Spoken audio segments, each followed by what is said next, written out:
This is nonsense. On February 1st, 2022, the worst news hit the city of Memphis, Tennessee, where 27-year-old Danielle Hoyle was discovered dead in her car with gunshot wounds to the head just a day earlier. It was all good news as she had safely delivered a baby girl, but in a heartbreaking discovery, her 2-day-old baby was later found dead in the Memphis River after a long period of searching. This is the chilling story of Danielle Hoyle and her baby. Before we begin, we would love to extend our deepest condolences to the family and friends of Danielle Hoyle, as well as everyone else affected by the unfortunate event. This case takes us all the way to Memphis, Tennessee, where the crime rate stands among the highest in the nation. Violent crimes, including homicide, plagued the city, with 269 murders reported in 2022. Property crimes are equally alarming, giving residents a 1 in 14 chance of falling victim. But first of all, let us take you on the journey of how it all started. Danielle Hoyle was born on January 15, 1995. Even though she was from another part of Tennessee, she lived primarily in Memphis.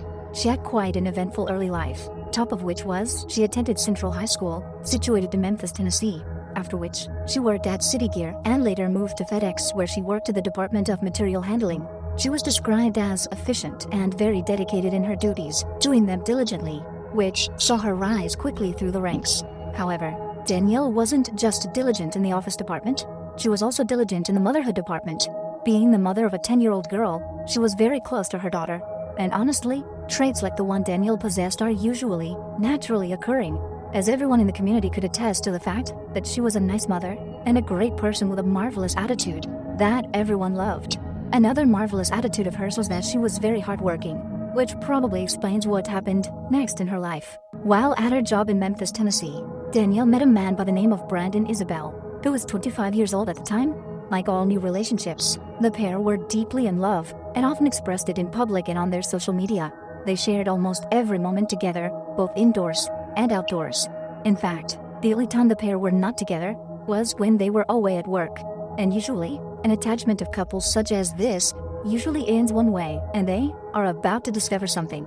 Danielle and Brandon soon discovered that they were expecting the baby, and considering their bond at the time, this was big news. I use the word at the time because it was around this period that their world began to crumble. Brandon began exhibiting characteristics that were the exact opposite of what he first was. Danielle, on the other hand, reciprocated by giving him time. In her mind, maybe the responsibility of having a new baby was getting to him, and that in no time, he was going to come around. However, the wait for him to come around began to seem futile and a total waste of time. But Danielle opted to hold